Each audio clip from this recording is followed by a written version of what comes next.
అందరికీ నమస్తే అండి. వెలుగొండ ప్రాజెక్ట్‌కి సంబంధించి ఈరోజు సాక్షిలో వచ్చిన ఒక వార్త అండి. చాలా చిన్న వార్త రాసుకొచ్చారు. ఒకసారి ఆ వార్త ఏంటని చదివి వినిపిస్తాను చూడండి. వెలుగొండలో చంద్రబాబు క్రెడిట్ చోరీ. వైఎస్ఆర్‌సీపీ అధ్యక్షుడు మాజీ సీఎం వైఎస్ జగన్. ఆ ప్రాజెక్టుకు శ్రీకారం చుట్టింది మహానేత వైఎస్ రాజశేఖర రెడ్డి. ఇదే కామెడీ అంటే. మీరు ఎప్పుడైతే వైఎస్ రాజశేఖర రెడ్డి గారి పేరు తీసుకొచ్చి ఇక్కడ పెట్టారో అప్పుడే అర్థమైపోద్ది జనాలకి. ఈ ప్రాజెక్టులో జగన్మోహన్ రెడ్డి కృషి కానీ లేదంటే రాజశేఖర రెడ్డి గారి కృషి కానీ ఏమాత్రం లేదని చెప్పేసి శ్రీకారం చుట్టింది ఎవరు? చంద్రబాబు నాయుడు గారు. 1996లో చంద్రబాబు నాయుడు గారు శంకుస్థాపన చేశారు. అప్పుడు ప్రాజెక్ట్ నట్ట రాజశేఖర రెడ్డి గారి ఖాతాలోకి తోసేసే ప్రయత్నం చేశారు. అప్పట్లో శరవేగంగా ప్రాజెక్టు పనులు వైఎస్ఆర్సీపీ ప్రభుత్వ హయాంలో పూర్తి. బాగా గుర్తుపెట్టుకోండి ముక్క. వైఎస్ఆర్ ప్రభుత్వ హయాంలో పూర్తట. ఆ ప్రాజెక్టు పనుల్లో తన పాత్ర ఏమిటో చంద్రబాబు ఆత్మ పరిశీలన చేసుకోవాలి. స్థానిక ఎన్నికలను జరుపుతాం అంటే మామూలుగా జరుపుతారని చెప్పేసి అనుమానమే. పాలన ఈ విధంగా ఉంటే వెన్నుపోటు పార్టీకి ఎవరు ఓట్లు వేస్తారు? మీకు ఈ మాటలు మాట్లాడడానికి కాస్త సిగ్గు అనిపించట్లేదు జగన్మోహన్ రెడ్డి? వెలుగొండ ప్రాజెక్టు నీ హయాంలో పూర్తి చేసావా? మరి నీ హయాంలో పూర్తి చేసి జాతికి అంకితం చేసేసానని చెప్పేసి ఒక పెద్ద సభ పెట్టేసావు కదా. ఆ తర్వాత దాదాపు 2.5 సంవత్సరాల ప్రాజెక్టు పనులు జరిగాయి. ఎన్ని సంవత్సరాలు? 2.5 సంవత్సరాలు. నువ్వు R&R ప్యాకేజీ ఇవ్వకుండా ఆ లోపల టన్నెల్లో ఉన్న TBM మిషన్ బయటికి తీసి రాకుండా అంటే పాడైపోయిన మిషన్ ఏదైతే ఉందో దాన్ని అలాగే వదిలేసి ఎక్కడ పనులు అక్కడ వదిలేసి నువ్వు ఏ విధంగా ప్రాజెక్ట్ని ప్రారంభోత్సవం చేసి జాతికి అంకితం చేసావో చెప్పాలి. దానికి సమాధానం ఉండదు. ఏం ఉండదు. నోటి మరి మనమే చేసాం. మన నాన్నగారు ఉన్నారు కదా రాజశేఖర రెడ్డి గారు, ఆయన కళ నేను సాధించేసాను. చెప్పడానికన్నా సిగ్గు ఉండాలి, వినటానికి మాకన్నా సిగ్గు ఉండాలి. చెప్పు ఒకసారి నీ హయాంలో ఎంత మేరకు పనులు చేశారు, ఎంత శాతం పనులు చేశారు, ఎంత మేరకు ఖర్చు పెట్టారు, ఒక లెక్క ఉంటుంది కదా. ఉండదా? అరే పొద్దున అంబటి రాంబాబు చేత ప్రెస్ మీట్ పెట్టించండి. అంబటి రాంబాబే కదా ఇరిగేషన్ మంత్రి. అంతకంటే ముందు అనిల్ కుమార్ యాదవ్ కదా. వాళ్ళిద్దరి చేత కూడా ప్రెస్ మీట్ పెట్టించండి. నువ్వు ప్రాజెక్టు ప్రారంభం చేసే నాటికి ఇరిగేషన్ మంత్రిగా, నీటిపారుదల శాఖ మంత్రిగా అంబటి రాంబాబు ఉన్నాడు కదా. అంబటి రాంబాబుని రేపు పొద్దున ప్రెస్ మీట్ పెట్టమనండి. ప్రెస్ మీట్ పెట్టి వెలుగొండ ప్రాజెక్టుకి సంబంధించి పూర్తి వివరాలు, ఎవరి హయాంలో ఎంత పర్సెంటేజ్ అయ్యింది, ఎవరి హయాంలో ఎంత ఖర్చు పెట్టారు, ఇన్ని వందల కోట్ల రూపాయలు ఖర్చు పెట్టారు అనేది లెక్కలతో సహా అంబటి రాంబాబు చేత మాట్లాడిపించండి. చూస్తా ఉండండి. వెలుగొండ ప్రాజెక్టు గురించి అంబటి రాంబాబు సచ్చినా ప్రెస్ మీట్ పెట్టలేడు కూడా. ఎందుకంటే అంత సబ్జెక్ట్ ఎక్కడ ఉంది అంబటి రాంబాబు దగ్గర ప్రెస్ మీట్ పెట్టడానికి? వీళ్ళు చేసుంటే కదా. ఊరికే ఇక్కడికి వచ్చి రెచ్చగొట్టే ప్రయత్నాలు చేయడం, మేమే చేసేసామని చెప్పేసి అని డప్పు కొట్టుకోవడం, ఇక మమ్మల్ని మించినోడు ఎవడో లేడని చెప్పేసి అని ఓదర కొట్టేయడం, అన్నీ వ్యవహారాలు ఉంటాయి. 2014 నుంచి 2019 వరకు ఈ మధ్య కాలంలో ఆ టన్నల్స్ ఏవైతే ఉన్నాయో దాని పొడవు వచ్చేసి 18.8 కిలోమీటర్లు. టన్నల్ 1 అంటే మొదటి టన్నల్లో దాదాపు 16 కిలోమీటర్లు 2014, 2019 మధ్యలోనే పూర్తయింది. టన్నల్ 2కి వచ్చేటప్పటికి 18 కిలోమీటర్లు 10 కిలోమీటర్లు పూర్తయిందని చెప్పేసి నువ్వు అధికారంలోకి వచ్చిన తర్వాత ఒక నెలకు అనుకుంటా. అప్పటి కలెక్టర్, అక్కడ ఆ ప్రాంత కలెక్టర్ ఎవరైతే ఉన్నారో ఆయన ఒక మీడియా సమావేశంలో క్లియర్గా చెప్పుకొచ్చారు. ఇప్పటి వరకు వెలుగొండ ప్రాజెక్టుకి సంబంధించిన పూర్తి వివరాలు ఇవి. టన్నల్ 1 16 కిలోమీటర్లు పూర్తయింది. ఆ టన్నల్ 2 ఏదైతే ఉందో అది 10 కిలోమీటర్ల మేర పూర్తయింది. ప్రాజెక్టు పనులు శరవేగంగా జరుగుతున్నాయని చెప్పేసి ఆ రోజు మాట్లాడిన మాటలు ఇప్పటికీ కూడా వీడియోలు వైరల్ అవుతున్నాయి. మరి మీ హయాంలో ఎంత మేరకు చేశారు అనేది నువ్వు ఎందుకు చెప్పలేకపోతున్నావు? మీ నాయకులు ఎందుకు చెప్పలేకపోతున్నారో? అడ్డగోలు వాదన ఎందుకండి? ఈ 2.5 ఏళ్లలో దాదాపు నిమ్మల రామానాయుడు గారు అనేక సార్లు వెలుగొండ ప్రాజెక్టు దగ్గరికి వెళ్ళారు. ఆయన వెళ్ళిన ప్రతిసారి కూడా అక్కడ పనులు ఏ మేరకు జరుగుతున్నాయి, ఎంత మేరకు జరుగుతున్నాయి అని చెప్పేసి అని రాష్ట్ర ప్రజలందరికీ చూపించే ప్రయత్నం చేశారు. ఆ వీడియోలు మనం కూడా చూసాం. ఇంకా ఎక్కడ పనులు అక్కడే ఉన్నాయో మరి జగన్మోహన్ రెడ్డి జాతికి అంకితం ఇచ్చేసానని చెప్పేసి అని ఒక పెద్ద ప్రారంభోత్సవ సభ పెట్టేసాడు. ఏ విధంగా పెట్టాడని చెప్పేసి ఆ రోజే ఆశ్చర్యపోయాను. మరి దానికి సమాధానం చెప్పమనండి. పెట్టించు. అంబటి రాంబాబు చేత నువ్వు ప్రెస్ మీట్ పెట్టించి మాట్లాడిపించు. అన్ని అంశాల గురించి మనం మాట్లాడేస్తాం కదా.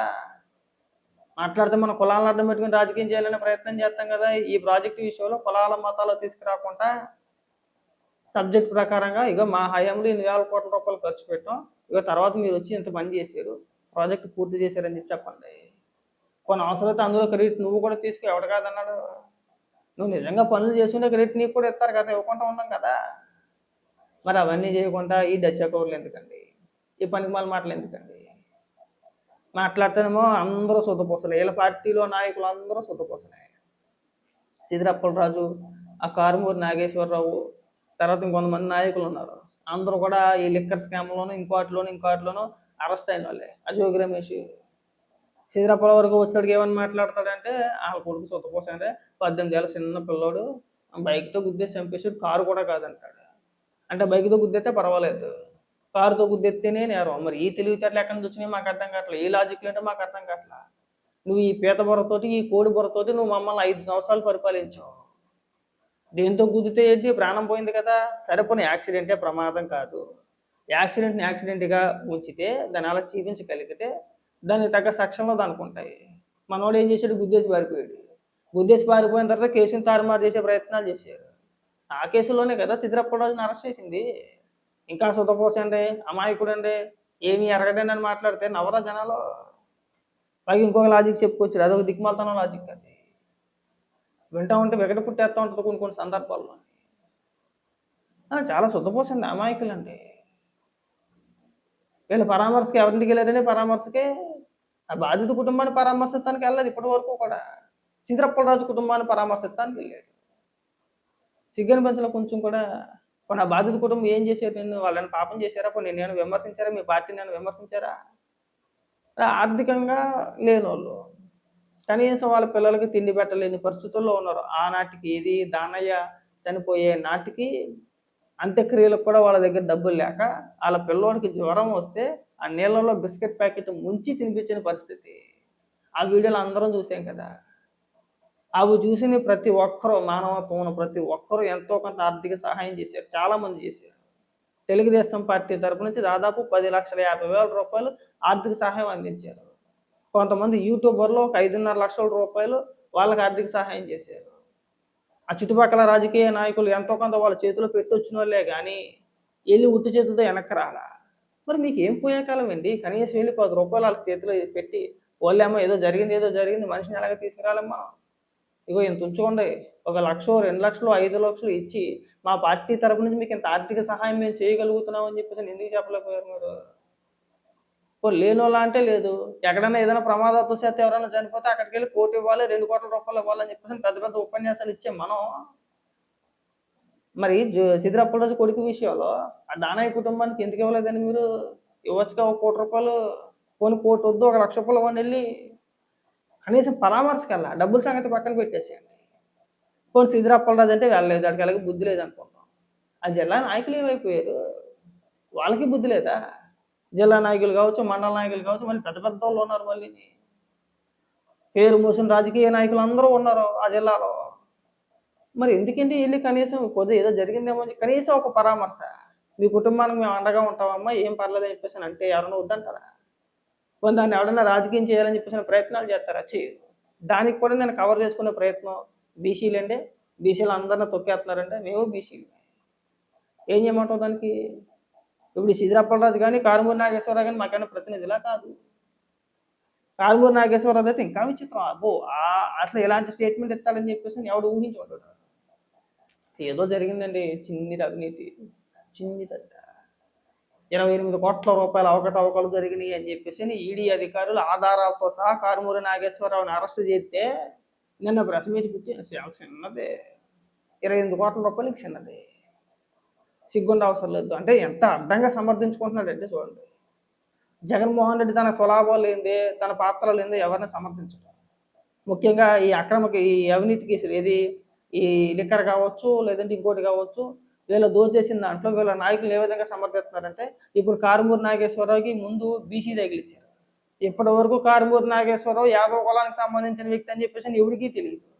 నిన్న జగన్మోహన్ రెడ్డి ప్రెస్ మీట్ పెట్టి కారుమూరి నాగేశ్వర్ యాదవ్, వా, మరి అదే రోజు నువ్వు జగన్ టికెట్ ఇచ్చినప్పుడు అనుకుంటా, ప్రకటించిన తర్వాత ఈ 2024 ఎన్నికల్లో మీ కారుమూరి నాగేశ్వరరావు అన్నావు కానీ కారుమూరి నాగేశ్వర్ యాదవ్ అని ఎందుకు అనలేదు? ఆ రోజు అన్నాం మనం. ఏదైనా కేసులు పడగానే మత్స్యకార కుటుంబీకులు అయితే కనుక మత్స్యకార కుటుంబం అనాలా, యాదవులు అయితే యాదవులు అనాలా, ఇంకొకళ్ళు అయితే ఇంకొకళ్ళు. ఏమి స్ట్రాటజీలు అండి. 28 కోట్ల రూపాయలట చిన్న అవినీతి అట్ట, సిగ్గు ఉండాలి, అందులో మీ పాత్ర కూడా ఉంది. లిక్కర్ స్కామ్‌లో మీ పాత్ర కూడా ఉందండి. తక్కువ కాదుగా. పోనీ అరెస్ట్ చేసింది ఏమన్నా పోనీ రాష్ట్ర పోలీసులా కాదు. స్టేట్ గవర్నమెంట్ అయితే కాదు. పోన్లే రాజకీయంగా ఏదో కేసులు పెట్టి లోపలేసారు. అక్రమ కేసు అని చెప్పేసి ఈడుతున్నారులే అందులో ఒక అర్థం ఉందిలే అని చెప్పని అనుకోవచ్చు. ఈడీ కదా! ఇప్పుడు మనం మాట్లాడితే సీబీఐ గురించి మాట్లాడుకుంటాం కదా! మెగా డీఎస్సీ గురించి. లేదంటే ఖచ్చితంగా సీబీఐ దర్యాప్తు కావాలండి అని అడుగుతాం కదా! ఇప్పుడు సీబీఐ లాగే ఈడీ కూడా స్వతంత్ర దర్యాప్తు సంస్థ. ఆధారాలు లేకుండా ఎవరిని పడితే వాళ్ళని అరెస్ట్ చేయరు. మరి ఆ లాజిక్ ఎందుకు మర్చిపోయావు? ఏదో చిన్న అవినీతి అంటే చిన్నదని అంటారు. పైగా చిన్నది. ఏముంది చిన్నది ఎందుకు కోట్లేగా. కనీసం సమర్థించుకోవడానికి కొంచెమన్నా సిగ్గుండాలి. అది అయిపోయింది.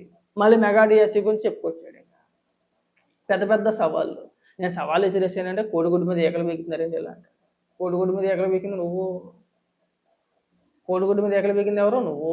5, 6 సార్లు 6, 7 సార్లు సవాలుకి చర్చకు మేము సిద్ధం. నువ్వు ఒక సవాల్ విసిరాడు జగన్మోహన్ రెడ్డి అంతకంటే ముందు. డీఎస్సీ పైన చర్చకు సిద్ధమా అని చెప్పేసి ఒక సవాల్ విసిరాడు. సవాల్ విసరంగానే ఏమనుకున్నాడంటే అటుపక్కన ఎవరు మాట్లాడరేమోలే అనుకున్నారు. దానికి కౌంటర్‌గా నారా లోకేష్ గారు సవాల్‌కి నేను సిద్ధం అని చెప్పేసి ఆయన 6, 7 సార్లు పిలిచాడు. ఇటు పక్క మొట్టమొదటిసారి జగన్మోహన్ రెడ్డి కదా సవాల్ విసిరింది చర్చకు నేను సిద్ధం అని చెప్పేసని. అటుపక్క విద్యాశాఖ మంత్రి నారా లోకేష్ గారు మేము చర్చకు సిద్ధం అని చెప్పేసి ఆయన 6, 7 సార్లు పిలిస్తే వీళ్ళేమని మాట్లాడుతుంటే నువ్వు రమ్మంటే మేము వస్తామా? సిబిఐ ఎంక్వైరీ చేయండి. మరి అలాంటి పోటుగాళ్ళు చర్చకు సిద్ధం అని చెప్పేసి సవాల్ ఎందుకు విసిరారు? చర్చకు మేము సిద్ధం అని చెప్పేసి నా పోటుగాడు ఎవడని అడుగుతున్నా. దానికి సమాధానాలు ఉండవు. దానికి సమాధానం చెప్పలేరు. అది దాటేస్తారు ఇంకా. పోనీ అయన్నీ వదిలేసేయండి. టైములు, ప్లేసులు, వేదికలు బయట ఎక్కడో ఎందుకు శాసనసభకెళ్ళి మాట్లాడొచ్చుగా. అక్కడికెళ్తే నిన్నెవడో కొట్టాడుగా. మాజీ ముఖ్యమంత్రివే కదా! నీ దగ్గర అన్ని ఆధారాలు ఉన్నప్పుడు శాసనసభకెళ్ళి, అసెంబ్లీకెళ్ళి అసెంబ్లీలో ఇదిగో నా దగ్గర ఉన్న ఆధారాలు ఇదిగో మెగా డీఎస్సీ అవకతవకలు జరిగినాయి. ఇక ఇంతమంది నష్టపోయారని చూపించడానికి వచ్చి నొప్పేంటి అని అడుగుతున్నాం. దానికి సమాధానం ఉండదు. దానికి సమాధానం చెప్తున్నాం. సిబిఐ ఎంక్వైరీ కావాలా? నీ దగ్గర ఆధారాలు ఉండవు కానీ సిబిఐ ఎంక్వైరీ. హైకోర్టులో ఇదే మెగా డీఎస్సీకి సంబంధించి ఒక పిటిషన్ ఎత్తే కొట్టేశారు. దానిపైన సుప్రీంకోర్టుకి వెళ్ళారంటే సుప్రీంకోర్టుకు కూడా వెళ్ళాలి. ఇంకా సైలెంట్గా ఊరుకున్నారు. అది కూడా చిన్న లాజిక్. బుర్ర ఉన్నోడికి ఎవరికైనా అర్థమవుతుంది. జగన్మోహన్ రెడ్డి 5 ఏళ్ల కాలంలో ఏ ఒక్క సంవత్సరం కూడా మెగా డీఎస్సీ నోటిఫికేషన్ జారీ చేయకుండా ఒక్క టీచర్ పోస్ట్ కూడా భర్తీ చేయలేదు. ఇవాళ ప్రభుత్వం ఏర్పడిన తర్వాత 16,000 మంది అంటే 16,000 టీచర్ పోస్టులు భర్తీ చేస్తే దానివల్ల నిరుద్యోగ యువత కావచ్చు, లేదంటే డీఎస్సీకి ప్రిపేర్ అయ్యే అభ్యర్థులు ఎవరైతే ఉన్నారో వాళ్ళలో ప్రభుత్వం పైన మంచి పేరు వచ్చిద్ది. వాళ్ళ పైన ప్రభుత్వం పైన మంచి ఒపీనియన్ కలుగుద్ది. వాళ్ళకి ఉద్యోగాలు కలుగుతాయని ఆశ వచ్చుద్ది. మన పార్టీ రాజకీయంగా ఎంతో కొంత నష్టపోతామని చెప్పేసి అని తెలిసి దానిపైన బురద చల్లే కార్యక్రమం. అలా జరిగిందండి, ఇలా జరిగిందండి, అలా జరిగిందండి. కనీసం ఆ డీఎస్సీ అభ్యర్థులు మీరు చేసే పోరాటానికి కానీ, మీరు చేసే వ్యాఖ్యలు కానీ వాళ్ళే సమర్థించట్లేదు. మీకు మద్దతుగా వాళ్ళే నిలబడలేదు. అసలు జనరల్‌గా వాళ్ళు పోరాటం చేస్తే మీరు మద్దతు ఇవ్వాలి.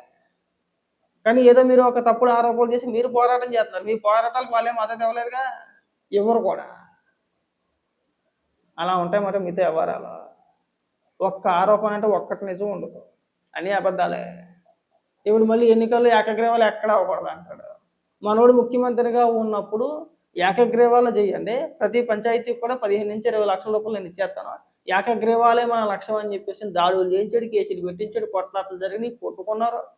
మాచర్ల నియోజకవర్గంలోనే కదా, ఆ సందర్భంలోనే కదా బొండా ఉమ్మ గారి పైన, బుద్ధ వెంకన్న గారి పైన దాడి జరిగింది. మన హయాంలో మాత్రం ఏకగ్రీవాలు జరిగిపోవాలి. మనం ప్రతిపక్షంలో ఉంటే ఏకగ్రీవాలు జరగకూడదు. ఇది ఎక్కడ దిక్కుమాల రాజకీయం మాకు అర్థం కావట్లేదు. దయచేసి జగన్మోహన్ రెడ్డి గారు మీరు ప్రెస్ మీట్ పెట్టి ఇలాంటి పిచ్చి పిచ్చి మాటలు మాట్లాడడం మానేస్తే బాగుంటుందండి. అది మీకే నష్టం. మీరు ఏదో అనుకుంటున్నారు కానీ ప్రజలందరూ కూడా మనల్ని ఎక్కడికో మోసేస్తున్నారని చెప్పేసి దానివల్ల మీ పరువే పోతుంది.